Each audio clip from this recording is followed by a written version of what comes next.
Hey everyone, this is Mendel, and before we start the show today, I just wanted to say thank you for listening.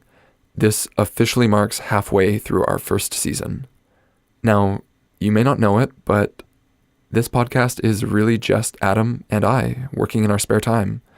We don't have interns or researchers or a production team. This is just something we wanted to make, and because of that, we've decided to take a mid-season break. We'll be back with the rest of Season 1 in about a month. In the meantime, we have a listener survey up on our website, Ecologies.net. It would be a huge help to us to find out a little bit more about what you like about the show and what we could do better. It should only take about 5 minutes to fill out. If you like the show and you want to support this work, we would love it if you could become a Patreon supporter. Our patrons have access to mini episodes released in the weeks between our main feed. You can sign up at patreon.com/futureecologies with a small monthly donation of your choosing. We'll send you stickers and a secret code so you can access all of those mini episodes. If you can't support the show financially, we would really appreciate it if you just told some friends about it. This is something we want to see grow, and maybe someday it won't just be the two of us. If you'd like to get involved, you can fill out the form on our website, that's futureecologies.net, or send an email to Mendel, that's MENDEL, at futureecologies.net. Okay, that's it. We'll be back in about a month for the rest of Season 1, but for now, today's episode. Help. Not helping.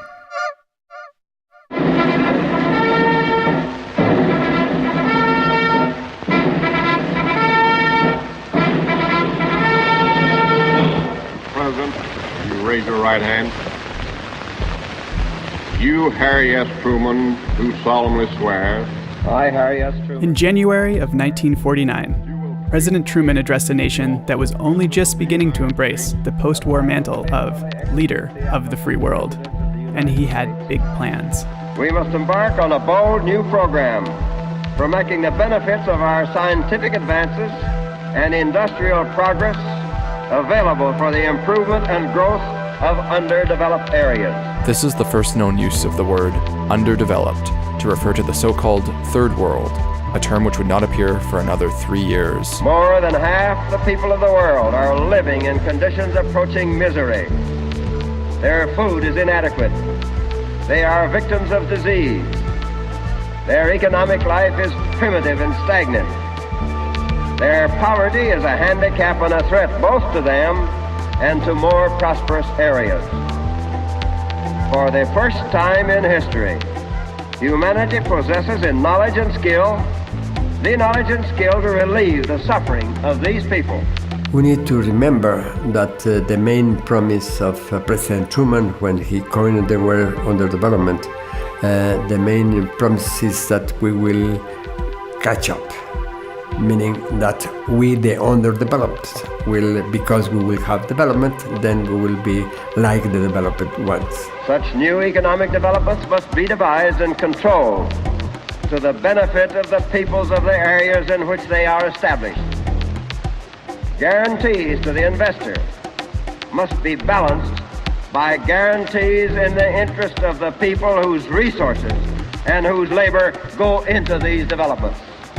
The old imperialism, exploitation for foreign profit, has no place in our plans. What we envisage is a program of development based on the concepts of democratic fair dealing. You want to help, and the help destroys the people. Most of the time, what the governments, the international institutions, and the do-gooders do after a natural disaster is clearly worse for the people than the natural disasters. Of course, the example for the world is Haiti, that any person in Haiti can tell you horror stories. The 2010 earthquake in Haiti killed 220,000 people and left millions more homeless. Red Cross raised almost $500 million. but built just 6 permanent homes. More than 5 years after the initial outbreak of cholera, people are still dying. Some former Oxfam staff paid for sex while on a relief mission after the island's devastating 2010 earthquake. Throughout this time, the UN has steadfastly refused to accept any responsibility for the outbreak, despite allegations that its peacekeepers brought the disease onto the island and infected water sources through their actions. On behalf of the United Nations, I want to say very clearly, we apologize to the Haitian people. A few privileged men abusing the very people they were supposed to protect. We are profoundly sorry for our role. I am sorry, we are sorry for the damage that Oxfam has done, both to the people of Haiti. Now the British government is threatening to cut off aid funding. But also to wider efforts for aid and development.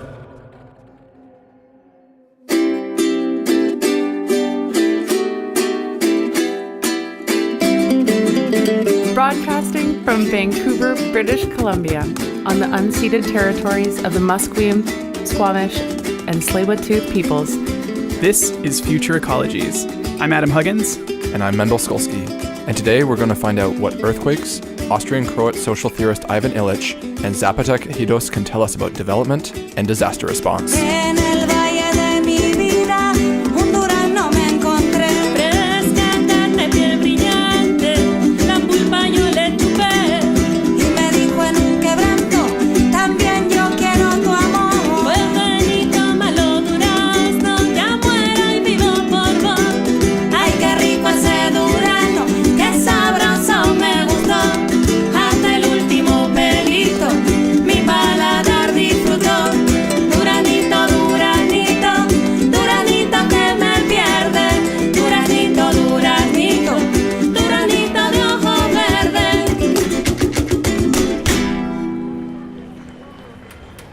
And to do that, I'm going to take you to the southern Mexican state of Oaxaca, where, when I am not chasing down fried grasshoppers with mezcal, I got to speak to a truly remarkable man. Yeah, I am Gustavo Esteva.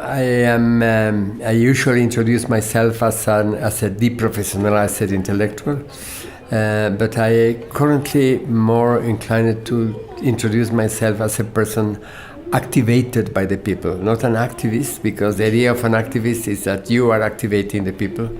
And in my own story, it's exactly the other way. It is the people that activates me. And then that is what I am, a person activated by the people. That's a wicked intro. Yeah, and Gustavo has lived a life that justifies it. He was born in 1936. I was raised in Mexico City. I was living in Mexico City. And in Mexico City, they were establishing something like the American way of life. There's a lot to talk about, so I'm going to abbreviate this a bit. He was 13 when he watched President Truman's second inauguration on television. The old imperialism. And became aware, for the first time, that he was among the so-called underdeveloped.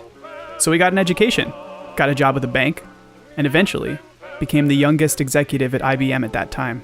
Point was, some people reacted saying, well, okay, my country will never be developed. We will not be like the developed countries, but I will be developed. I will join the ranks of the minorities. But it didn't feel right to him to live on an island of development in a sea of underdevelopment, so to speak. So when he was 22, he abandoned this career and joined the Marxist guerrilla movement in Mexico City, riding the waves of the recent revolution in Cuba. Our revolution is something like a hope, Latin America, and we have to save our revolution. We cannot violate the principle of no intervention as a protection from the intervention of the United States in Latin American nation. But the violence of this and against this movement alarmed him. This was the time of the Tlatelolco massacre in 1968. So he joined the ascendant populist government of Mexican President Luis Echeverría Álvarez. Una nueva era de mucha comprensión y respeto. Eventually becoming a high-ranking official, something like a cabinet minister, to carry out development programs. He was very successful, but discovered, to his horror, that the well-intentioned but really large programs he was administering were doing more harm than good. So he quit. I came to Oaxaca at 8 kilometers from the place where my Zapotec grandmother was born. I live at the top of a hill next to a beautiful forest in a Zapotec community. I produce perhaps 60 or 70% of what I eat. He now lives in a small indigenous village outside the city of Oaxaca, where he has served as an advisor to the Zapatistas and has authored several books on post-development, as well as running an organization called Universidad de la Tierra, literally, the University of the Earth. This university that is totally free for the indigenous people, that was created with indigenous people, for the indigenous people of Oaxaca. Well, they don't need to pay anything for all the whole learning process that they have.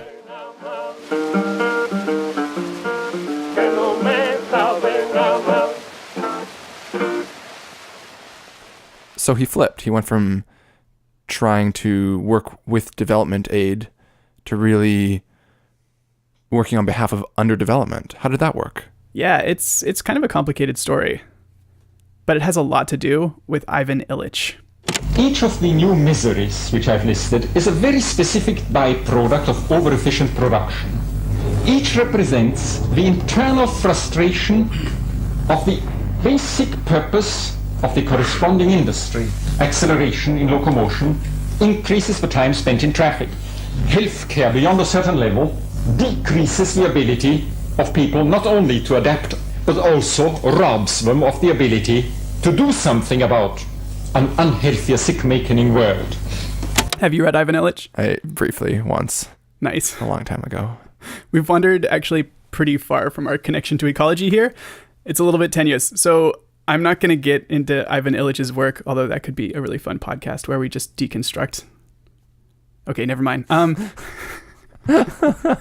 Suffice it to say that a central thrust of his work argues that when certain aspects of our lives, which we conceptualize as verbs like learning or moving or healing, when they become institutionalized, when we come to think of them as nouns like education or transportation or health, the institutional systems we create are actually counterproductive and damaging. Of course, Illich knew this very well. In 1973, he was writing that the more you invest in producing food, the more hunger you will produce. This is literally a phrase of Ivan in 1973, that the way to create hunger is to invest in producing food in the modern way, in the industrial mode of production. So when did Gustavo meet Illich? 1983 in Mexico City. And that's when he got to thinking that maybe development is one of those nouns that's become institutionalized to the point where it's actually hurting people?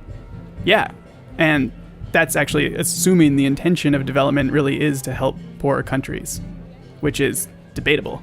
Well, in 1960, the rich countries were 20 times richer than the poor countries.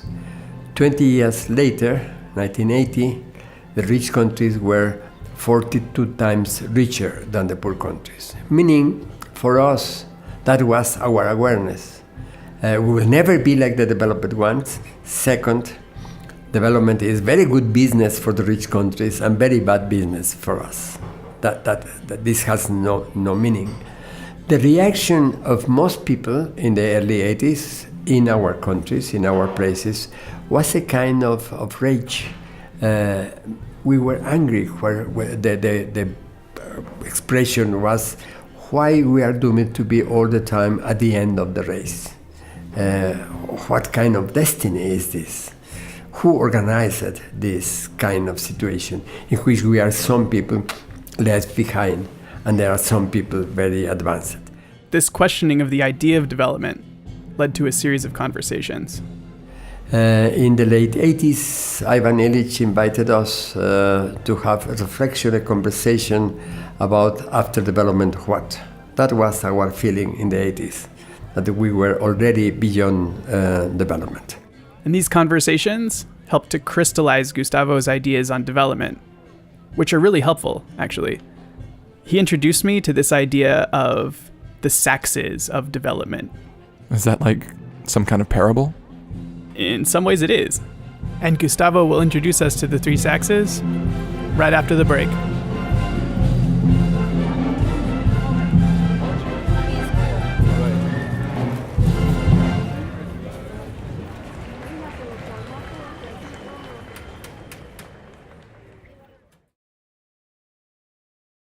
We can clearly associate the current attitudes about development with three Sachses. The first Sachs is the Goldman Sachs, the Wall Street investing company, perhaps the biggest investor in the whole world.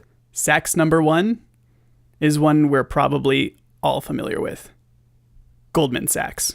The ideal for Goldman Sachs of a good investment will be an offshore oil drilling 10 kilometers from the coast where no local activists can put pressure on them. That is savage capitalism. And this is the idea of development, shared today, not just by the investors, by all the governments and all the international institutions are promoting this kind of savage capitalism.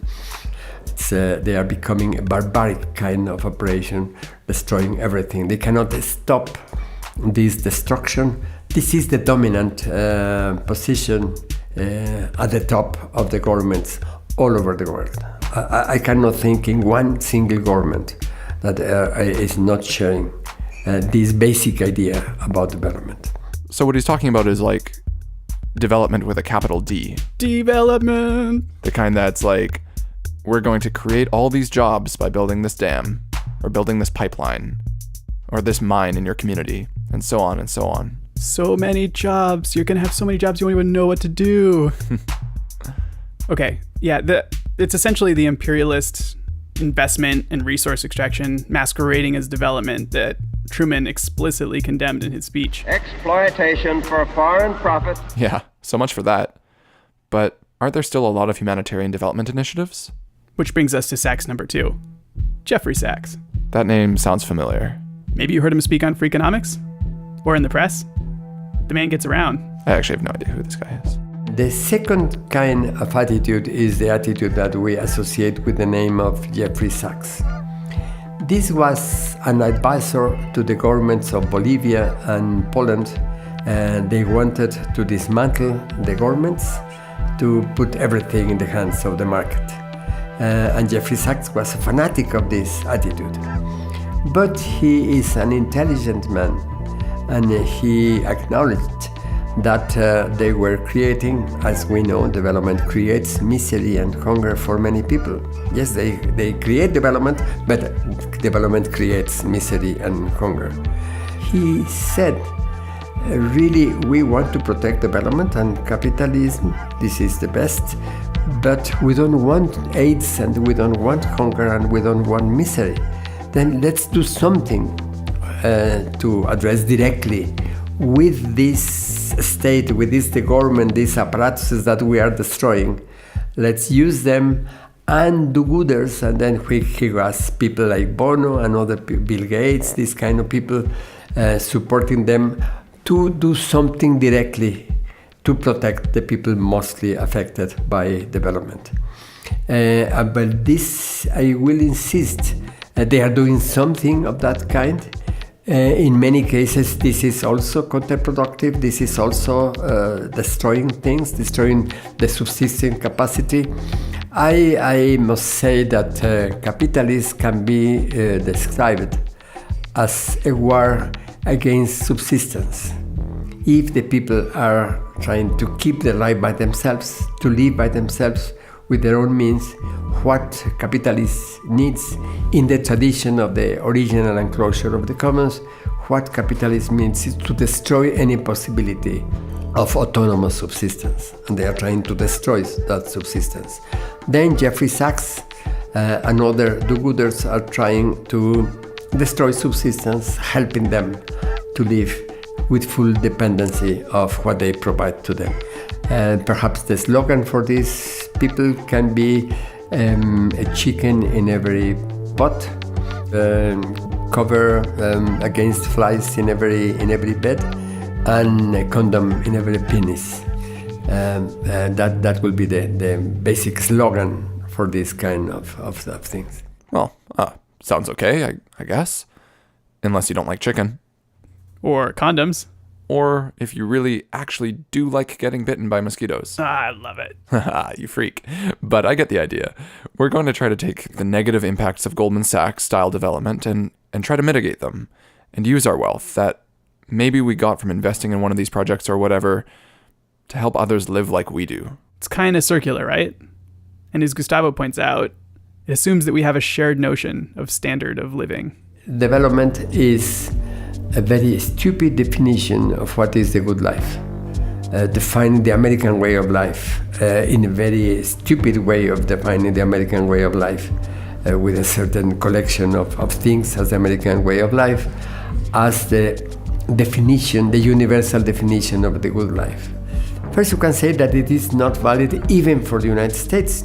You have among the Americas many attitudes about what is to live well. There is not any standard. But to apply this standard to the whole world is pretty stupid. We will never have the American way of life. There is no possibility in ecological terms, no way to have for every person on Earth the per capita consumption of energy that you have in the US. It is impossible. The planet will explode for ecological contradiction.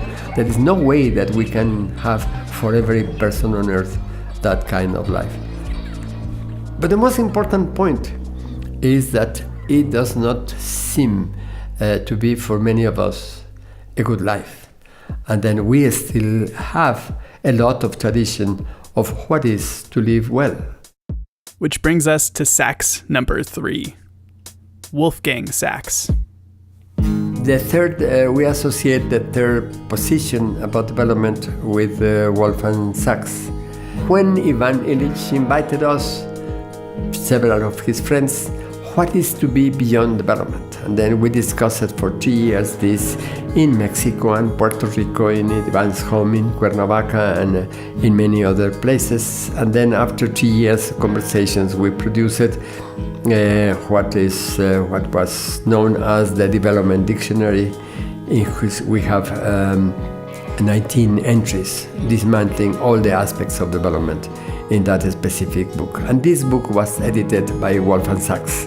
But it is not that the people are following Wolfgang Sachs, but that the people are resisting development. Not by the millions, but by the billions. More and more people are today resisting development in all possible ways. Then, without reading Wolfgang Sachs, but doing in practice what we are saying in that specific book. Resisting development and doing something else, trying to live their own life. So we've got Goldman Sachs, as in sacks of money, and if you don't like it, then that's Sachs for you, man. And then we've got Jeffrey Sachs, as in let's make sure we send poor people these sacks of potatoes and condoms. And then we have Wolfgang Sachs, who's kind of like the free jazz saxophone of the group. I get that. To Gustavo, he typifies the idea of moving beyond development, which is, I can admit, pretty Saxy. But I'm a little hazy on what moving beyond development even means. And that brings us back to earthquakes. Also, that was an absurd amount of puns. Hey, don't give me that. You wrote it. You're giving away our secrets.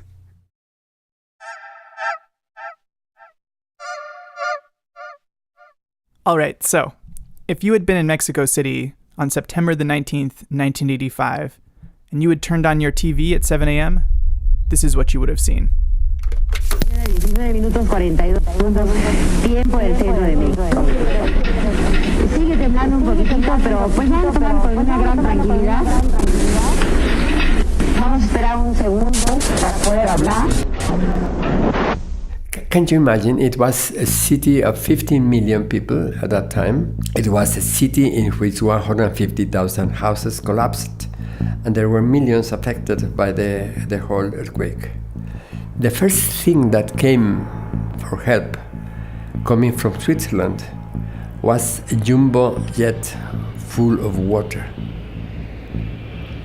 Can you imagine sending water to a city of 15 million people from Switzerland? It is just the pure foolishness of send whatever you have, and perhaps they will need water. Yes, send water, and that's it. It is a very stupid way of reaction. Wait a second. So why wouldn't that be helpful, though? Sending water seems like the first thing you'd want to send to people who just went through a disaster. Yeah, it's counterintuitive. That was actually my first reaction when I talked to Gustavo. But there's actually been quite a lot written on this. Essentially, no matter how much bottled water you send, it can only cover like a tiny fraction of a population's water needs. And then only for like a tiny fraction of that population and for a tiny portion of like even a day. And then you have all this plastic water bottle pollution that's going to end up in local waterways anyway and jam them up. And so you've essentially spent millions of dollars to send water halfway across the world just to create more pollution when you could have spent that money actually fixing local water infrastructure. Yeah. I guess that makes sense. It's the unintended consequences of your best intentions. Yeah. And that's just simple charity. Then there are the institutional programs. Gustavo was working in an infamous neighborhood called Tepito.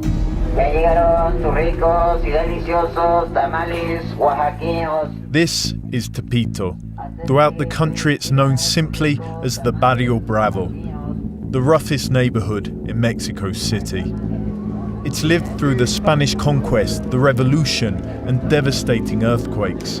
It's the oldest part of the capital, and it survived by playing to its own rules. A few days after the earthquake, we were working in the area most affected in Mexico City, and then in a very real sense, we were the people affected by the earthquake. We were involved in the whole process. And then there's this project he hears about. FAO, the Food and Agricultural Organization, the boss in Rome called the resident representative in Mexico City and told him, you have $1 million, you need to expend this $1 million in the next 3 months. And this guy immediately took one of the projects he had in his desk that he had not been able to fund and started to implement it. It was for the area to create popular restaurants with the appropriate nutritional balance to teach the people how to eat.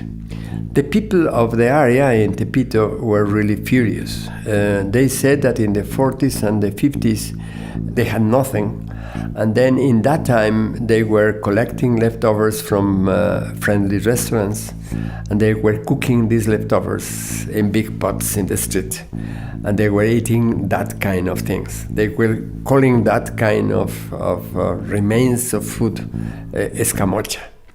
That was not good food. It was the mix of everything left by the clients in the restaurants. After a very solid work, organization, creativity, imagination, in the Tepito they created a market where 500,000 people are coming every weekend to buy many of the things that they are producing by themselves or they are bringing from other places.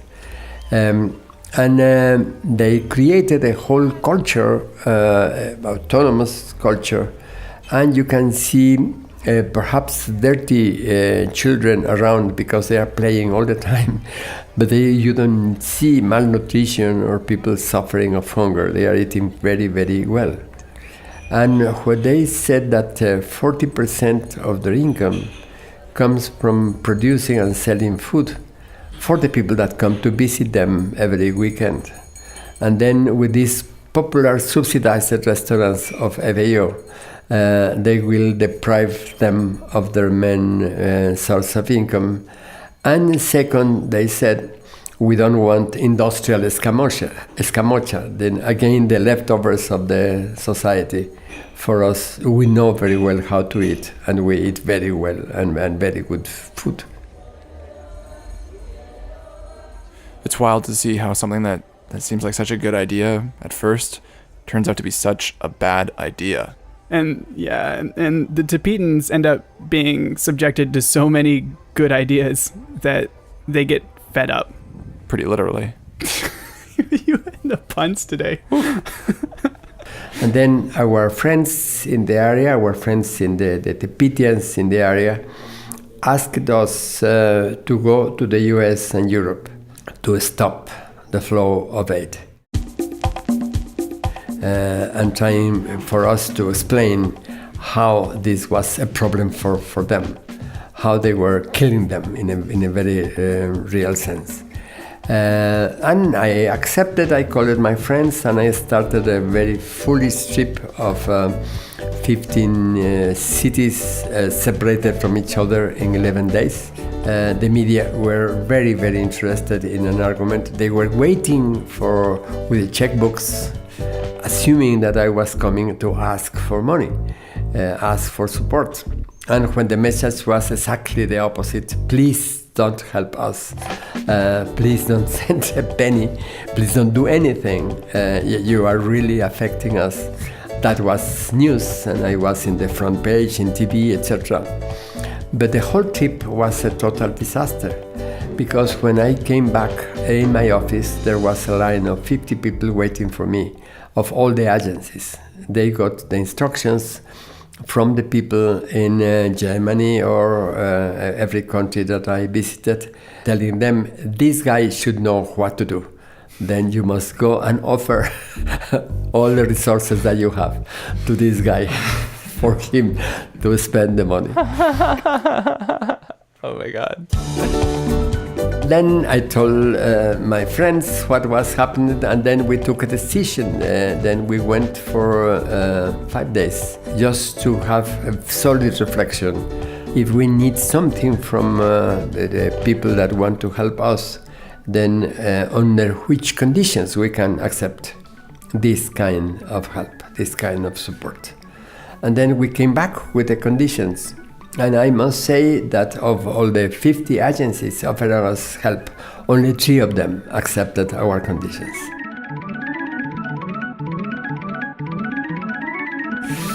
And I must say that they were pretty effective.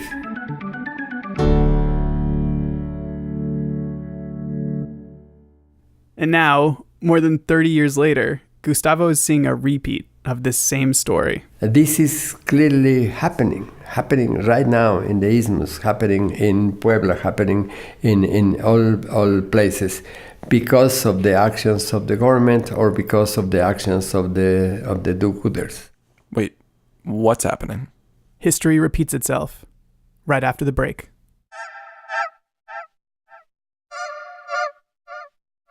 So let's say that you're back in Mexico City. Sitting on the couch, you turn the TV on. It's September the 19th, 2017, exactly 32 years after the 1985 Mexico City earthquake. Se siente un temblor, se está moviendo el piso. Ustedes ya saben qué es lo que tienen que hacer en este momento. Conservar la calma y evacuar de inmediato. Me voy a levantar y voy a evacuar.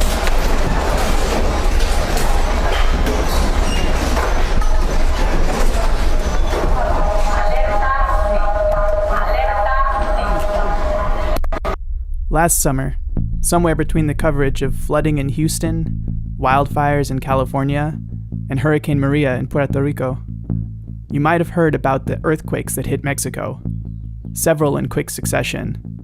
This footage was from the earthquake that hit Mexico City, but about 12 days earlier, a magnitude 8.2 earthquake hit off the coast of the Isthmus of Tehuantepec, which connects southern Mexico to Central America. Days after a powerful earthquake killed 96 people and left millions in need of aid, Mexican officials are rushing to get food and water to afflicted communities in the country's poor south. I was already in bed. I thought that I was dizzy or something was happening, and then nothing to do. It was just suffering the earthquake. And then trying to call my family, but no way, the phones were not in operation. Then I didn't know what happened with my family until the next morning. Thankfully, Gustavo's beautiful adobe house and his family were fine. But closer to the epicenter of the earthquake, on the Isthmus of Tehuantepec, the damage was pretty extensive, all centering around this village of Juchitán.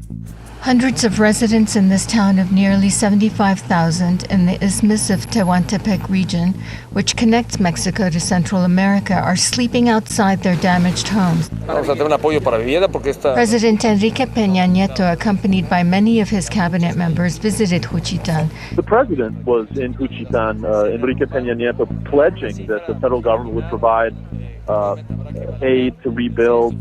There's a lot of skepticism that that's going to happen. I think a lot of people are cynical that the government really will help because there's been promises made in the past, previous natural disasters, and that aid tends to be very slow or many times doesn't get to where it needs to get. We are talking about 10,000 aftershocks. Then it is permanent vibration in the isthmus. And it has been extremely difficult because many people have been living in the streets since then. They cannot no longer live within the houses, what remain of their houses, because they can collapse at any moment. And for several weeks there were rains. And then they were not prepared for this, and then it was very, very difficult to survive in that kind of conditions. In the emergency, we had an immediate support of many different kinds, of the people themselves and the people around them. I can present immediately the contrast between two different kinds of initiatives. So we have these two separate, parallel community responses developing.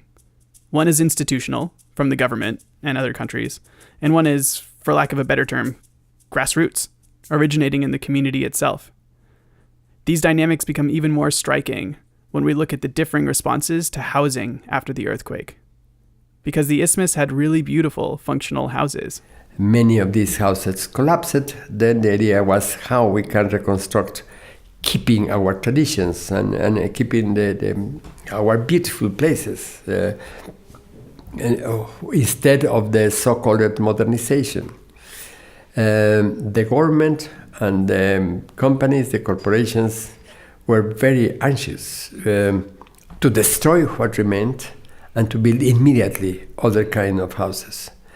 And in many cases, they were trying to remove the people from their places, to put them in other places. Let me tell you the story. First, the government offered support to the victims of their quake and came in a very arbitrary and corrupt way to offer money to the victims of the earthquake in the isthmus and everywhere. And next to them were immediately the companies that will provide the materials and all the elements to build the houses. And in many cases they were cheating the people, saying, well, really, I am not giving you the card. You can give the card to these guys and they will give you the material that you need, etc., etc. But then there is one of the richest men on earth, Carlos Slim. I think the real philanthropists are the people that give his life for the people, not the money. He's the richest man of Mexico. And then he offered to the people, to all the rich people of Mexico, that if you give 1 peso for victims of the earthquake, then I will multiply for 5, whatever you give. Then many people gave to him the money. Con estas acciones, Fundación Carlos Slim, Telmex y Telcel ratifican su compromiso con México. And then they came, the whole organization came to the isthmus, and they came to offer help to the poor people without a house. And here is the model of the house. a beautiful presentation of the house. You know how the architects can produce something like a dream house in the presentation, in the lamps, in the photos, etc. First, the people did not like those beautiful, magnificent, modern houses. First of all, because they know how is to live in that kind of houses, what kind of horror it is. These modern houses, particularly in our settings, cannot be really inhabited. In many, many cases, these are traps of heat. People are living outside the house because it is impossible to live inside the house with these modern materials. But second, this is a very good example. This was on credit. Then it was not donation. Then Carlos Slim, like every other person involved in helping the victims, is transforming the donation into business. And then the victims of the earthquake will have to pay in the next 20 years that money of that house they are getting for 180,000 pesos. Then just 2 weeks ago, the people in East Apex has a big meeting with Carso, and all the architects offering them and the technical help, etc., etc. And they say, thanks, but no thanks. We are not interested. God, taking donations for aid and then lending them out for profit, that's awful. Yeah. I'm going to interject here and say that because we're just a team of 2 here at Future Ecologies, we don't have the resources to investigate specifically Gustavo's claim that Carlos Slim is using donations as loans. That would be an explosive story, one which we can't confirm here. It does match a troubling pattern of Carlos Slim and his family personally benefiting from charitable work, and we'll link to those stories in the liner notes. But the larger point is that misuse and abuse of development and disaster aid is rampant, and even when there's no corruption, the aid itself can be damaging. But none of this is to say that it's bad to want to help out when your neighbor is hurting. I must say at the same time that there are very good people coming to have, first of all, their own hands to work with the people in the isthmus. And this has been thousands of people coming and say, I am with you. What do you want me to do? This, I will say, is the main principle, is please don't take any decision for me. Please ask me what is what I need, what is what you can do, and then we can discuss. This is the main element of attitude. This is not what Carso does, what Carlos Slim, what the government. I know what is the solution, and I am bringing the solution and impose the solution on the victims of the earthquake. But there are, of course, people that are coming with an open heart and saying, yes, we will do what you need me to do. So it seems like it's important to defer to the needs of who you're trying to help, after all. Seems pretty basic. Yeah. And that, like, I guess comes in terms of actions, what you're doing, and also the philosophy of what it is you're trying to make. Yeah. It's definitely easier said than done. Gustavo told me a story about when he invited Bob Rodale, a name that many of you will recognize, of the Rodale Institute, and Wolfgang Sachs to visit him in Tepito after the 1985 earthquake. And then they were visiting this area affected by the earthquake in 1985. They came in Mexico City, and I was calling my friends, and I invited, and then we had a whole morning with them. And at the end of the morning, Wolfgang Sachs told my friend in Tepito, well, you have a magnificent culture here, you have beautiful things, but still you are very poor. And then my friend in Tepito reacted immediately, saying, no, we are not very poor. We are not poor at all. We are Tepitians. What? Said Wolfgang Sachs, Tepitians, people of Tepito. Yes, you are a German. I am a Tepitian. Please let's have some respect for each other. You are saying that I am poor because I don't have some things that you have and I don't have. I can say exactly the same of you. I am respecting you. Please have some respect for me. This is, for me, a very important principle. Let's have some respect for different notions of what is to live well. So, when Gustavo poses the question of what is it to be beyond development, how does he go about answering that? He sums it up in a single word: hospitality. When Ivan Illich invited us for the Development Dictionary, he knew about my activities, that's what I was doing, and he asked that first morning, I remember very well, in Ocotepec, Gustavo, if you were trying to describe to someone what is to live beyond development, what is the word that you will use? And my immediate reaction was hospitality. What does this mean? That development is basically a very unhospitable attitude. Saying my way of life, the American way of life, is the good way of life. I have no respect for your way of life, for the way of life of any person that is not living the way I am living. Then to be hospitable is to be hospitable to different ways of life, to different ways of living well. This was my reaction with Ivan, but this is a very old tradition that I am using. Let me use this as an ecological metaphor. 10,000 years ago, the people of this area, exactly of Oaxaca, and some people say that 18 kilometers from this place, invented corn. Corn was not there. We can say that the people in this area of the world is the outcome of a dialogue between the plant and the people. And the people in this area also invented milpa. Milpa is the combination of corn, beans, squash, and something like 100 different plants that grow wild with the milpa and that are hosted by the milpa.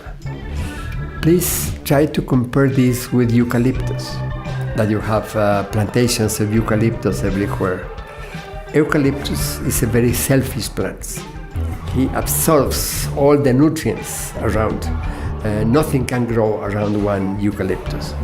In the case of milpa, you have a very hospitable system in which the cane of the milpa is hosting the bean that is growing around it. The squash is keeping the leaves of the squash is protecting the humidity of the soil. The beans are putting the nitrogen taken by this really a whole ecological niche, a whole setting, complementing each other and hosting the others in a very hospitable way. This is an image of the people in this area of the world that are very hospitable. I don't understand why, because for 500 years we have been suffering hospitality abuse. You have the old story of Moctezuma hosting as a great guest Cortés, hosting in the palace with honors, and then Cortés abused this hospitality, taking Moctezuma prisoner. This is the whole story. We host people's technologies, all kind of things, and they commit all kind of abuses. But we cannot stop being hospitable because it's a way of being. It's not something that you can choose to be. This is an attitude about the plants, it is an attitude about the world, about the rocks, about the hills, about the people, about everything. This is one way of defining how even after development, with development, and with all kind of colonizations that we have suffered, we are still opening arms and minds and hearts to other people and other ideas.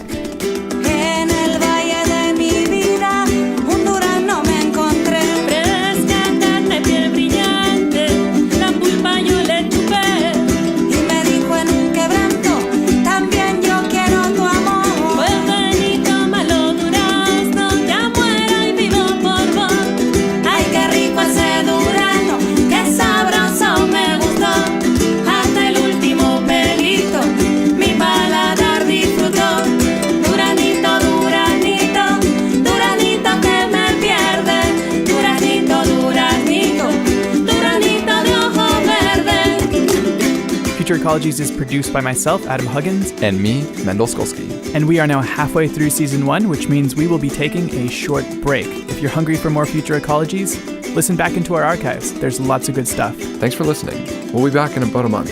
Please tell everyone you know. Subscribe, rate, and review the show wherever podcasts can be found. It really helps get the word out. This has been an independent production of Future Ecologies. Our first season is supported in part by the Vancouver Foundation. If you'd like to help us make the show, you can support us on Patreon. To say thanks, we're releasing exclusive mini episodes every other week. This season, we're doing a mini-series on jellyfish species from around the world. But you won't be able to hear it unless you go to patreon.com/futureecologies. You can also follow us on Facebook, Instagram, and iNaturalist. The handle is always Future Ecologies. And don't forget, we've got that survey up on our website this month, and we'd really appreciate it if you weighed in. It'll only take about 5 minutes. In this episode, you heard Gustavo Esteva. Special thanks to Ilana Feneriev, Andrzej Kozlowski, and Doña Margarita and her family. Theme music for this episode was produced by El Temporal from Chiapas, Mexico. Other music was produced by K-Maths, Nocturnum, and Sunfish Moonlight. You can find a full list of musical credits, show notes, and links on our website, futureecologies.net. Duranito, Duranito.